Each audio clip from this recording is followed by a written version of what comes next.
ရွှေတကုံဖျားကိုနောက်ခံထားပြီးတီလာရှင်ဝစ်စုံကိုဟာတာအဖြစ်ဖန်တီးခဲ့တာကြောင့်လူပြောများနေတဲ့ထိုင်းကအလှမေပြိုင်ပွဲတစ်ခုပြည်သူများလုံးမဲမင်္ဂလာပါဘီယန်အောင် page လေးကနေကြိုဆိုလိုက်ပါတယ်အလှမေပြိုင်ပွဲတွေမှာ National Costume ကိုနေရမျိုးမျိုးနဲ့စမ်းသစ်ကြပေမဲ့ဘာသာရေးနဲ့သက်ဆိုင်တဲ့ဝစ်စုံတွေကိုတော့မဖန်တီးကြပါဘူးထိုင်းက Miss ACDC 2025ဆိုတဲ့ပြိုင်ပွဲတစ်ခုကတော့မြန်မာနိုင်ငံကတီလာရှင်ဝစ်စုံကိုဟာတာဖြစ်အောင်ဖန်တီးခဲ့တာကြောင့်မြန်မာတွေကတော့မကျေနပ်ကြပါဘူးရှင်Miss ACDC ပြိုင်ပွဲကစံသစ်တီထွင်ထားတဲ့ဝတ်စုံတွေနဲ့ရှင်ပြိုင်ကြတဲ့ပွဲပဲဖြစ်ပါတယ်။ထိုင်းနိုင်ငံက LGBT တွေအပြင်လိင်ပြောင်းထားတဲ့အမျိုးသားတွေကလည်းဝင်ပြိုင်ကြတဲ့ရှင်။ Comedy Show ဖြစ်ကျင်းပတဲ့ပွဲဖြစ်ပြီးပြိုင်ပွဲဝင်တွေကအခြားနိုင်ငံကဆယ်လရီကိုလည်းလွှဲထားကြပါတယ်။မြန်မာကိုစားပြုအဖြစ်ရှင်ပြိုင်တဲ့ထိုင်းအမျိုးသမီးကတီလာရှင်ဝတ်စုံကိုဝတ်ဆင်ပြီးရှင်ပြိုင်ခဲ့တာဖြစ်ကောင်ရွှေတကုံဖျားလေးပါဝင်နေပါသေးတယ်။ဒီအမျိုးသားကမဟာလတာဝတ်စုံကိုဝတ်ဆင်ပြီးပွဲတက်လာခဲ့တာရှင်။မဟာလတာဝတ်စုံကိုထွက်လိုက်တဲ့အချိန်မှာတော့တီလာရှင်ဝတ်စုံဖြစ်တဲ့အပန်းရောင်ဝတ်စုံကပေါ်လာခဲ့တာပါထီးကိုလည်းမိုးထားသေးတာကြောင့်မြန်မာနိုင်ငံမှာဝတ်ဆင်တဲ့တီလာရှင်ဝတ်စုံကိုပြိုင်ပွဲဝင်ဝတ်စုံဖြစ်ချုပ်ထားခဲ့ပါတယ်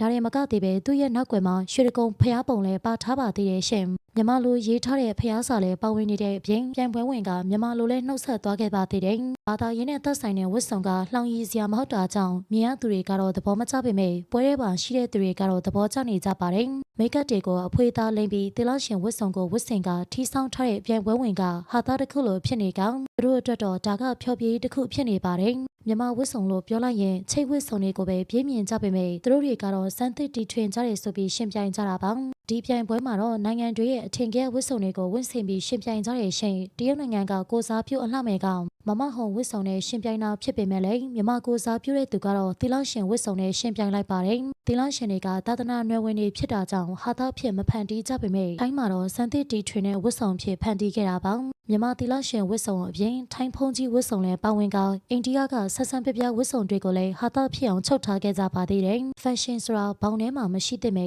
ဘောင်အပြင်ထွက်ပြီးဖန်တီးသင့်တယ်လို့ယူဆထားတာကြောင့်ဘာသာရေးနဲ့သက်ဆိုင်တဲ့ဝတ်စုံတွေကိုပါ National Culture အဖြစ်ရွေးချယ်လာကြပါတယ်။တချို့သောမြန်မာတွေကလည်းဒီဝတ်စုံကမှတကယ်လှပတာဆိုပြီးချီးကျူးနေကြတာရှင်။မြန်မာနိုင်ငံကတီလာရှင်ဝတ်စုံကိုလည်း Fashion အဖြစ်ဖန်တီးပေးတဲ့ဒီဇိုင်နာတွေကိုတော်တယ်လို့ပြောနေကြကောင်ဒီဝတ်စုံကိုလည်းသဘောကျနေကြပါသေးတယ်။အခြားသောဖန်တီးစရာမြန်မာဝတ်စုံတွေရှိပေမဲ့တီလာရှင်ဝတ်စုံကိုဟာသားလုပ်တဲ့အလှမဲ့ပြိုင်ပွဲမှာဝင်ပြိုင်တာကိုတော့လူအများစုကဝေဖန်နေကြတာပါဒီပြိုင်ပွဲမှာရှင်ပြိုင်တဲ့သူတွေကအမျိုးသားတွေဖြစ်ကြပြီးနိုင်ငံတကာဝတ်စုံတွေကိုမတူညီတဲ့ဒီဇိုင်းတွေနဲ့ချုပ်လုပ်ထားကြပါတယ်ဒီပြိုင်ပွဲကနေရလာတဲ့ငွေတွေကိုလည်းပြန်လည်လှူဒန်းနေဆိုပြီးကျင်းပတာဖြစ်ပေမဲ့တီလာရှင်ဝတ်စုံနဲ့ရွှေတကုံဖျားပုံပါဝင်နေတာကတော့မြန်မာတွေကသဘောမကျစရာဖြစ်နေတာပါမြန်မာနိုင်ငံကအဖက်ဖက်မှာယိုယွင်းနေလို့လှောင်ရည်တယ်လို့ခန်းစားရပြီးအလေးမြတ်ထားတဲ့တီလာရှင်ဝတ်စုံကမှလှောင်ပြောင်ကြတဲ့အတွက်လည်းစိတ်မချမ်းမသာဖြစ်နေကြပါတယ်။ကွဲပြားခြားနားတဲ့ဒီဇိုင်းကိုဖန်တီးဖို့အတွက်တီလာရှင်ဝတ်စုံကိုဟာသားအဖြစ်ဖန်တီးပြီးရှင်ပြိုင်ခဲ့တဲ့ပြိုင်ပွဲဝင်အပေါ်ဘလို့ထင်မြင်မိလဲဆိုတာပြပြခဲ့ပါအောင်ရှင်။အားလုံးကိုကျေးဇူးတင်ပါတယ်။ဆက်လက်ပြီးစိတ်ဝင်စားစရာအကြောင်းအရာတွေအတွက်ကျမတို့ရဲ့ channel ကို